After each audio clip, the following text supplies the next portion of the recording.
ដើមឆ្នាំ2026នេះខ្ញុំចាប់ផ្ដើមយកនូវមេរៀនថ្មីៗសម្រាប់ខ្លួនឯងនិងបទពិសោធន៍ដែលយើងអត់ដែលបានធ្វើមកក្នុងជីវិតរបស់ខ្ញុំឧទាហរណ៍តូចមួយដូចជារឿង make up អញ្ចឹងខ្ញុំមិនដែល make up ពីមុនតទេអញ្ចឹងហើយបើសិនជាខ្ញុំនៅតែបន្តខ្លាចអត់ហ៊ាន make up ខ្លាចអត់ស្អាតអីអញ្ចឹងតើខ្ញុំអាចចេះវាបានអត់បើសិនជាយើងអត់ហ៊ានចាប់ផ្ដើមការចាប់ផ្ដើមគឺវាពិតជាសំខាន់មែនតើបើសិនជាយើងនៅតែចាំថាអូចាំស្អែកចាំខាន់ស្អែកវានៅតែពាក្យថាចាំនឹងមិនដែលធ្វើសកម្មភាពឡើយអញ្ចឹងខ្ញុំគិតថាទោះបីជាការរៀនសូត្រឬក៏ការធ្វើការងារការធ្វើអីក៏ដោយបើសិនជាយើង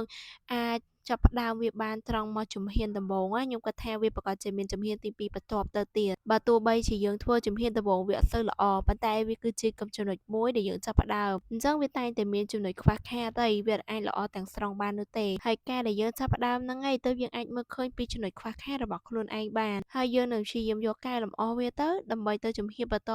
ទៀតឲ្យកាន់តែភាពជោគជ័យហើយរលូនទៅតាមអ្វីដែលយើងបានគិតទុកសម្រាប់ខ្ញុំមិនមែនជាមនុស្សដែលហ៊ានចាប់ផ្ដើមអីទៅលើកិច្ចការណាច្រើនទេប៉ុន្តែខ្ញុំចាប់ផ្ដើមពីចំណុចតូចៗទៅព្រោះខ្ញុំតែងតែគិតថាវាដូចជា step នៃកម្មចរាអញ្ចឹងបើសិនជាយើងធ្វើគឺធ្វើពីតូចទៅធំបើយើងធ្វើពីធំមកតូចវាប្រៀបដូចជាគណិតវិទ្យាអញ្ចឹង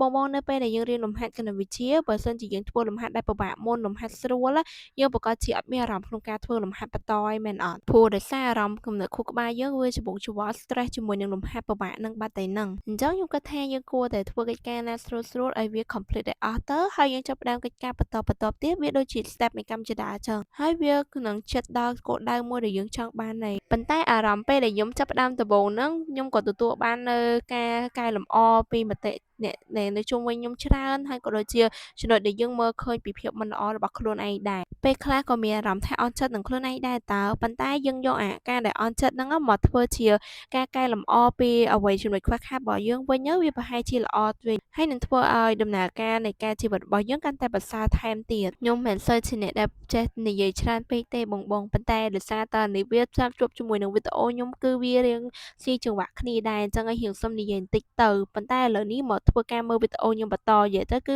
make up ចិត្តហើយអូខ្ញុំភ្លេចខ្ញុំដាក់ក្រែម2និយាយទៅគឺថែមយើងដាក់តែមួយក៏បានដែរប៉ុន្តែខ្ញុំចង់ style អញ្ចឹងដាក់ឲ្យក្រែមអាឡុងនៅពីលើថែមទៅមើលទៅមុខយើងចែងចាំងជាមួយក្រែមហ្នឹងចាដាក់ទឹកក្រែមបន្តិចមកបែបលក្ខណៈ natural អញ្ចឹងសាមញ្ញមែនតើហើយគឺមើលទៅគឺមកល្មមស្អាតដែរហ្នឹងនេះគឺ make up look របស់ខ្ញុំហើយឥឡូវនេះខ្ញុំមកធ្វើការតម្លាក់សក់សិនដោយសារសក់នេះខ្ញុំមូលអត់មានម៉ាស៊ីនមូលអីទេចាចាប់មូលជាមួយនឹងខ្សែចងហើយតម្លាក់បែបហ្នឹងហ្មងហើយឥឡូវនេះការ make up របស់ខ្ញុំជាមួយនឹងសម្លៀកបំពាក់របស់ខ្ញុំទៅញ៉ាំការគឺរួចរាល់ហើយបងឲ្យ rate ឲ្យម៉ានលើម៉ានដែរ comment ភេទខ្ញុំម្នាក់មួយផងណាហើយបើសិនជាការនិយាយរបស់ខ្ញុំក្នុងវីដេអូនេះមានការខុសឆ្គងលើសលួសក៏សូមអធ្យាស្រ័យទោសជាមុនផងណាបងទាំងអស់គ្នាជួបគ្នាវីដេអូក្រោយបើសិនជាពេញចិត្តកុំភ្លេចចុច like share follow ភេទខ្ញុំម្នាក់មួយផងអរគុណបាយបាយ